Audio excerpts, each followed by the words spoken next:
So good morning, everyone. I am Dante Ang, the President and CEO of the Manila Times. I'm joined this morning by my colleague Divine De La Cruz, our reporter at the House of Representatives. And our guest today is the Managing Director of COCOPEA. We've had him here before. COCOPEA, as you know, is the Coordinating Council of Private Educational Associations. And Attorney Estrada is also the Executive Director of POPSCO, which is one of the member organizations of COCOPEA. POPSCO is the Philippine Association of Private Schools, Colleges, and Universities. And before we start, I should disclose that I am treasurer of POPSCO and therefore also a board member of COCOPEA. But we invited Attorney Estrada today to get from him an update on the private educational sector, which, as you know, has been impacted, like everything else in our society, by the pandemic. Good morning, Attorney Estrada. Good morning, Dante, and good morning to everyone joining us this morning. Yes, I think to start us off, Divine, you want to ask your questions first? Ladies first. Hi, good morning, sir. Morning. Well, yeah, as we've known, sir, the private schools or even the whole education sector had been the most affected by the pandemic. Could you tell us what is the status of the private sectors right now, and probably give us some statistics of those who are still open and what support do you need from the government as well? Okay, so I'd like to cite some data released by the government through the Department of Education. So, according to the Department of Education, around 800 schools closed because of the pandemic, only for this school year, around 800. And there's a decline in the enrollment in basic education, almost 50%. So around 2 million students in the private schools did not enroll. Hindi sila nag-enroll this school year. And 400,000 transferred to the public school system.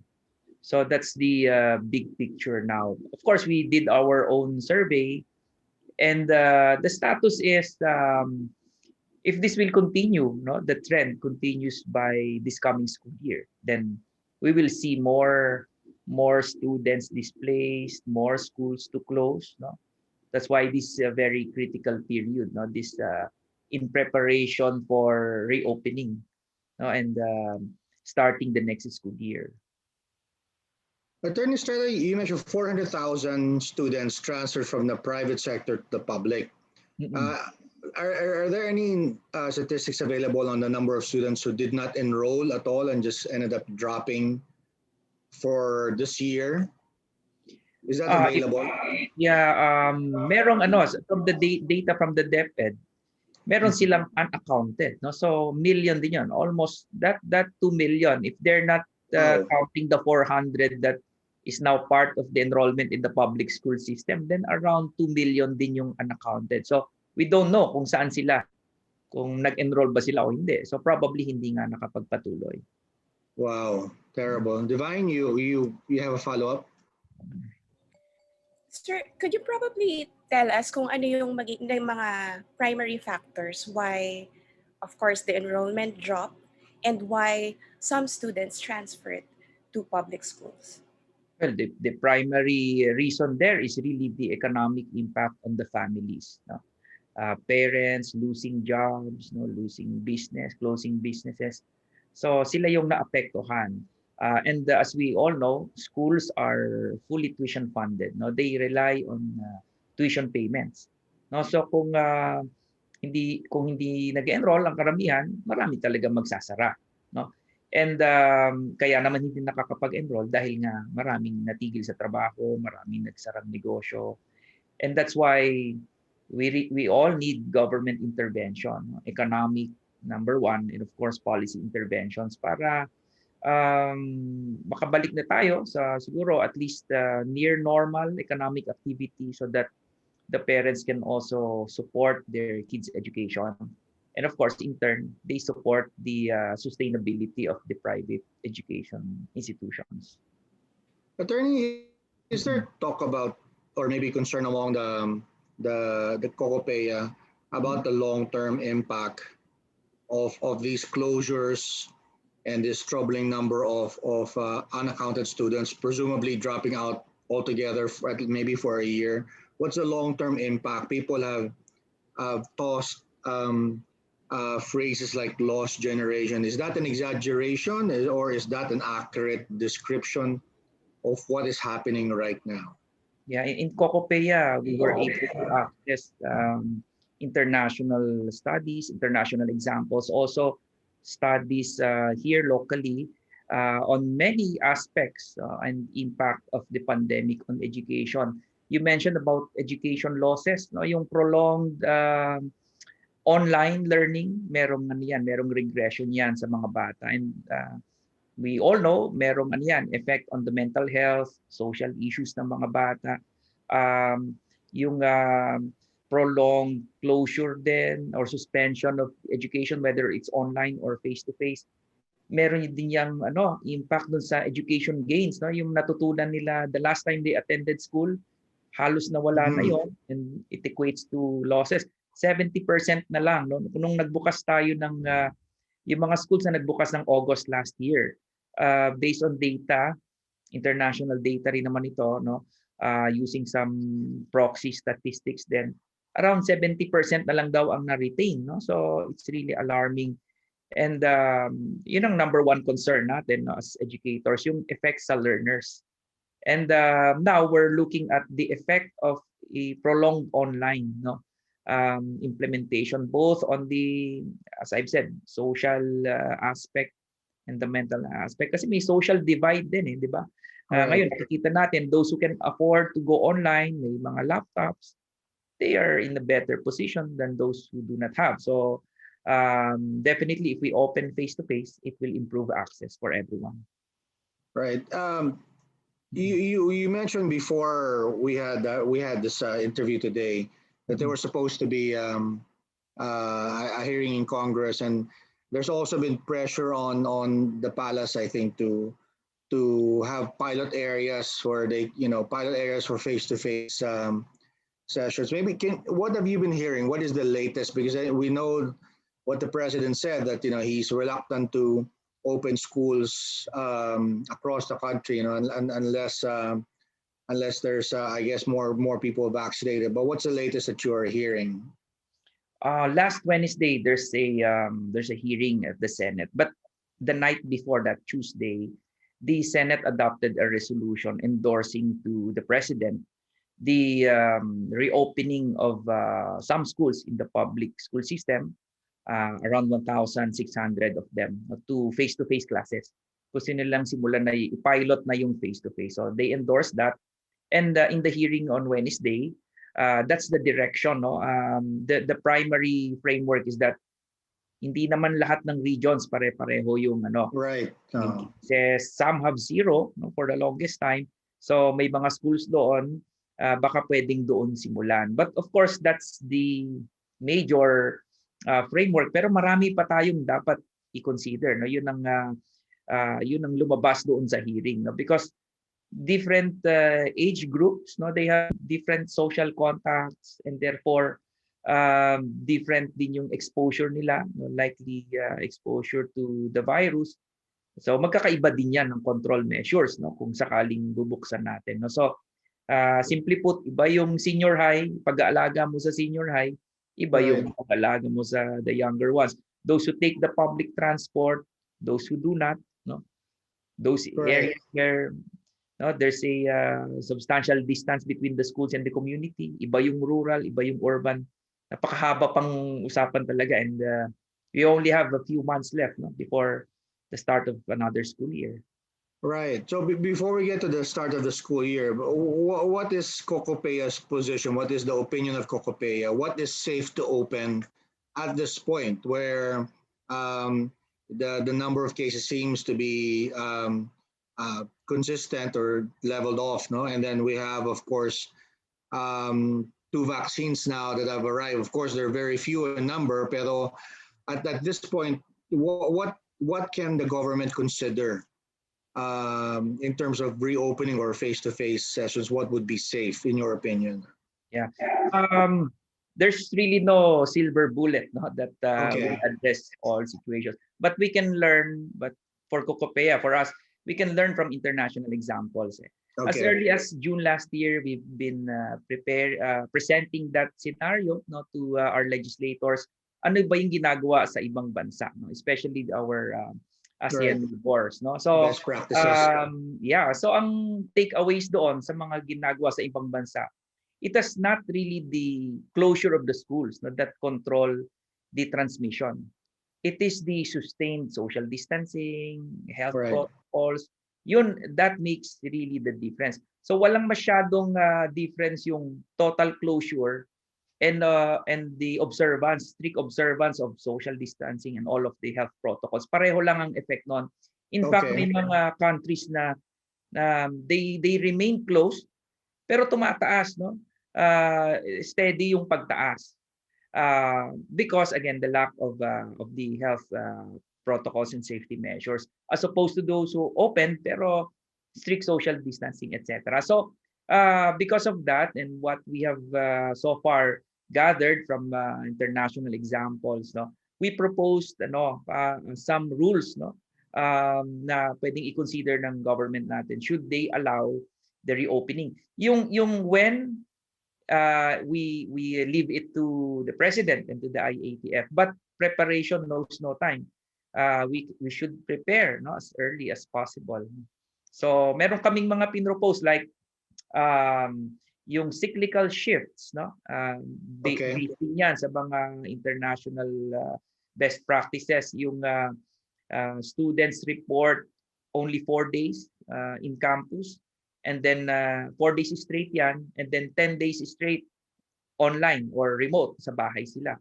So because Okay. of the 14-day period incubation, tapos merong 3 to 4 days kasi na latency yung virus, meaning kapag daw Right. ikaw ay Expose. na-expose ka, or sabi mong talagang nahawa ka na, merong gap na 3 to 4 days bago talaga yun mag-manifest. So by the time it manifests, sa bata, for example, sa bahay na siya. So, but many things need to be considered. Resurgence, liability, Right. structural changes, retrofitting, we see in the malls, in establishments, may mga acrylic yung tables, etc. You can imagine the same thing being done in schools. No? So all of these things are being talked about, and we are part of that discussion.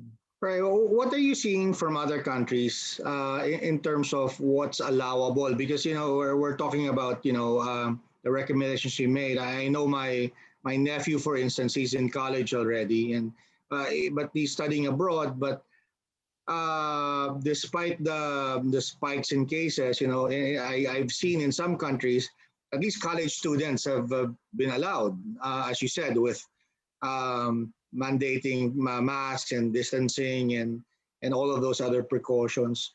And I've heard even from U.S. reports that I think they said that sir, I think something like grade 8 yata ba yan, is that it should be okay. Of course, the problem there are the teachers union, the different concern altogether. But it seems to be that the CDC was saying that for certain age groups of students, it's already safe to have face-to-face.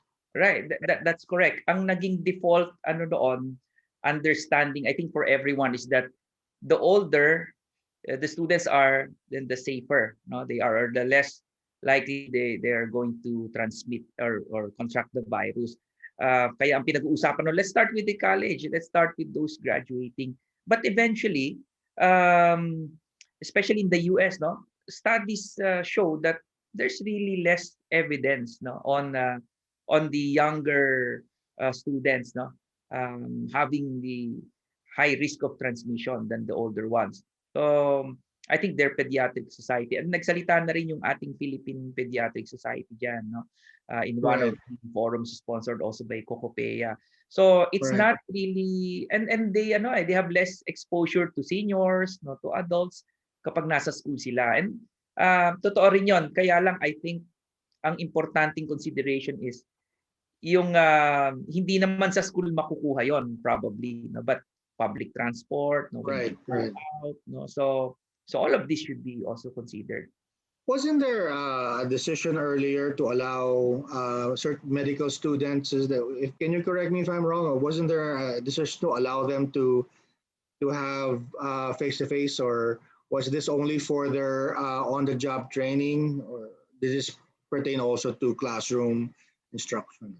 So right now, it's only for the OJT internship and I practicum see. on the allied health, medicine, and health programs. No? So, yung nursing, midwifery, pharmacy. So, yung mga programs na yan, bakit sila lang?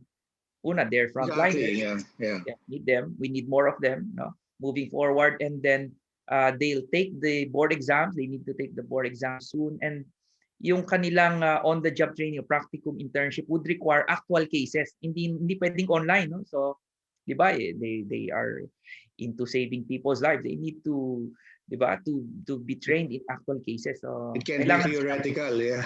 yeah, so hindi kayang theoretical. That's the main consideration. But I think dahan-dahan, CHED is laying down the foundation for the guidelines to allow on a limited basis, no? Other programs also for college students to so slowly or gradually report to their campuses. Right.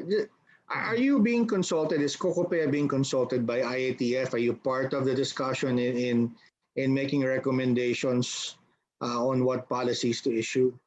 Do you have the Yeah, opportunity to give inputs? Ano? yeah, it's a subcommittee in the IATF. Sa kanila, it's really more policy level, mataas na. But there's a subgroup at the IATF, and several occasions we were able naman to present. And yun na nga, it translated to actual policies. Yung naging CHED and DOH guidelines, it's actually malaki ang participation ng private sector. Two of our member universities piloted, no, around December yata in last year. They showed, no, if ever they open the campuses, anong itsura. So, and then it's like an R&D, research and development model. It's pilot in one, no. It Right. was visited by Secretary Galvez. He joined the visit. Chairman De Vera also. So we're taking a role, no, in all of this. Right. Divine, I think you have some follow-up questions. Just to follow up with regard to face-to-face Mm. learning. Sir, you've mentioned a while ago na preparation really has no time. So, kailangan mag-prepare na the soonest possible. So, I would like to know kung ano na po yung mga ginagawa ng private school like right now. For example, from consultations, making recommendations, or maybe rehearsing how it would be. Yeah, as of now, syempre ang pwede lang namin talagang magawa is to empower, no, our members in finding ways, no, to secure the health and safety of our students. Should the executive, no, should our president and the IATF allow, no, the reopening. So we participate in putting together guidelines, making sure na no, the sector is really heard, kasi yung mga kami mismo, yung mga school presidents, yung talagang school administrators, they know, no, what's happening on the ground. So that's what we're doing now. Again, hindi lang ngayon, no, as early as June last year, bago pa nag-open yung online classes, we already engaged the government at different levels, no, on this matter. And sa private schools kasi, mas ano sila, no, mas they have the agility, no? They can easily adapt, no? Halimbawa, sinabi mag-open na tayo next school year, schools can easily decide kasi because they decide individually, no? Yung sa government, although isa lang decision maker, iba-iba ang sitwasyon and ilan ang estudyante sa public school system. So we are in a better position to cope. Ang problem lang is again the resources, no, to do it. So we really need government, no? Well, Attorney, sorry, you said you need help. Can you give us an update also on the government interventions, the programs that were meant to help the education sector? Uh, are they? Are you feeling the assistance? Do you need more? What is the status now? Malaking tulong yung Bayanihan 2, just signed by the President last year, insofar as not only extending the state of pandemic, state of calamity, but insofar as education, yung mga provisions of assistance to students in the private sector, yung assistance sa ating mga teachers na and school personnel na na-displace or nawalan ng trabaho. Yung assistance to students from basic ed yan to college. Of course, limited yung resources, 600 million lang yung naalat, and we understand, no? Because government also cannot strain its resources for other important services like health, no? But we're very happy with that. Nakatulong naman ng malaki, maraming na tulungan na eskwelahan na hindi nagsara, no? Although the help is not directly on the schools, pero diretso naman sa estudyante, and the students were able to use it to pay the schools for their fees, and yung assistance to teachers and school personnel, malaking tulong na rin yon kasi nakabawas doon sa burden ng mga schools, no, to cover the compensation, no, of all the teachers. So yan, that's number one, the bayanihan. And then by the way, yung sa bayanihan pala, yung sa college assistance for the college students in higher ed, na-implement na yan, no, ni Chairman De Vera at ng CHED. Around 54,000 ang beneficiaries, 5,000 each. Maliit na amount pero malaki ang narating nun. Malayo ang narating, no? The 5,000 also, 5 to 8,000 assistance to displaced faculty or yung mga nabawasan din ng sweldo na tanggap na rin nila. And ang problem na lang, ongoing pa, yung sa basic ed. No? Sa basic education, around 60,000 ang tinitan na beneficiaries na students at 5,000 each. Pero wala pa, hindi pa ito na roll out. No? Marami pang inaasikaso siguro yung ating department. But hopefully forthcoming na rin yan. And then another intervention, yung GSIS mayroon silang loan program for their members with dependents, no, studying in the private colleges and universities. And then Land Bank, I also read in the news, no, couple of days ago, meron silang loans extended to students, no. And then yung create bill, no, yung ating tax reform, yung batas na mag-amend sa ating tax code for schools, I think because of Senator Recto, Senator Angara, and the other authors, they pushed for the reduction of the rate of taxes, income taxes for the proprietary schools from 10% to 1%. So, hinihintay na lang din yan mapirmahan ng presidente so that the private schools would be able to enjoy that, no, in the next 3 years, fiscal years. But we continue to engage government to look for other interventions, yung tulong sa connection, no, Wi-Fi, internet, no, so assistance to teachers also, all forms of assistance. We're trying to explore that also. What about those 800 or so schools you said that have closed? I mean, can government do something to help them recover and perhaps reopen later on? Yeah, different levels of assistance. Pwede pa yan. I'm also trying to locate yung 800 na ito. Like for example, if they're foundations and non-stock non-profit, eventually ang magtutuloy nun gobyerno eh. Diba? Or unless foundation din ang sumalo. But yeah, yun ang ano ngayon, we're trying to locate them. The private sector also is reaching out to some of these 800 schools. Baka pwedeng i-adapt ng iba. Kasi yung palagay ko dun sa 800 na yun, meron pa dyan talagang hindi pa talaga close, but they're already included in the suspended operations. Yeah, and they're already included in the counting. Kasi process naman yun eh. May a certain period ka pa you have to observe for the employees, etc. So until talaga hindi pa sila totally closed, there's still time. There's still help can still be extended to Yeah. them.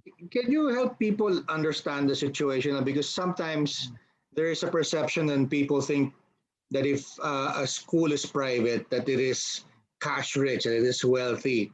Pero, from my understanding, it's certainly true for some well-known schools here in Metro Manila, but probably not the same for schools, especially in more remote areas of the country. Can you elaborate on that?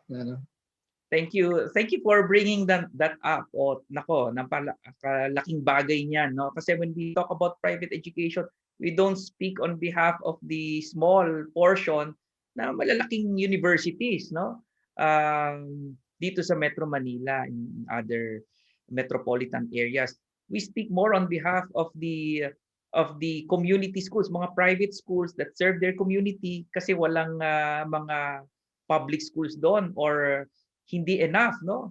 Nagsisiksikan. So maraming mga mission driven schools, maraming established by people in the community, no? Because they wanted to help. And hindi ito, no, it's not a business, no, generally for them, because most of them are non-stock, non-profit, and even if you are for profit, no, what you make probably would just go back to the institution itself, no, and it's overregulated, no, because of the social aspect, no, of delivering the education service. It's really, of course, highly regulated. Just raise fees to realize revenues. Meron kang ano diyan, you have to deal with parents. You cannot price your fees too high. Walang mag-enroll sa'yo. It's not like that. No? Na you just increase fees so that you increase profit. And then 70% of what is collected by schools, they go to employees. No? It is mandated to be in the form of salaries and incentives. And 20% for facilities, for resources. Eh, lalo na ngayon, you need online, all of these things.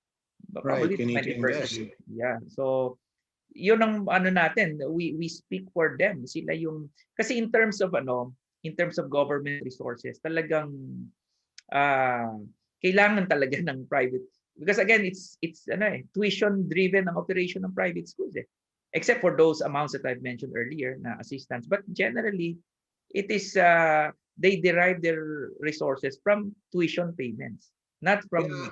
government funding. I know what you mean. As you know, we have the Manila Times College, and I'm sad to share with you that the Manila campus has closed. So we're consolidating everything in our campus in Subic, only because that has also basic education. So we're able to have more students there. But I wonder if the Manila Times College Manila campus is among those 800 that has been counted already as among the casualties of the pandemic. But the other thing I wanted to bring up is sometimes there is parang a portrayal of private education as an adversary of government, when in fact the Constitution clearly spells out that there should be complementarity between private and public. What would be the impact if the private sector education would collapse? What would be the implication there for not only on the economic side but maybe on the development side? Yeah. Education is both a social and an economic driver. And in the Philippines, our education system is composed of two sectors. We have one system, but composed of two sectors, the public and the private. And as you have said, the Constitution says there should be complementary roles between them. It cannot be just public, it cannot just be private. And it is explained in citing academic innovation, creativity in the private sector, no? So that the public education system can also benefit from that. The research that is initiated in the private sector. So lahat yan, no, it should complement, no, both sectors should complement each other. Now, what's happening now, no, even prior to the pandemic, but I think this is also the trend now because of the pandemic, is that there's this crowding out of the private schools, no? Mostly driven by the free education or near free education in the public school system. So there's that di ba, that tilt, no, heavy tilt towards the public school system. Parents now are constrained to go to where it is free, no, but it can't also, the government cannot also sustain that for a long time, kasi ang tendency niyan kung lahat ay lilipat sa public school system, it will also strain government resources. Overload the system. Yeah, it will also affect the quality of education that it can deliver. No, so it needs the private education sector, and many studies also that we have initiated and we have access to that show that in terms of cost efficiency and effectivity, it is wiser.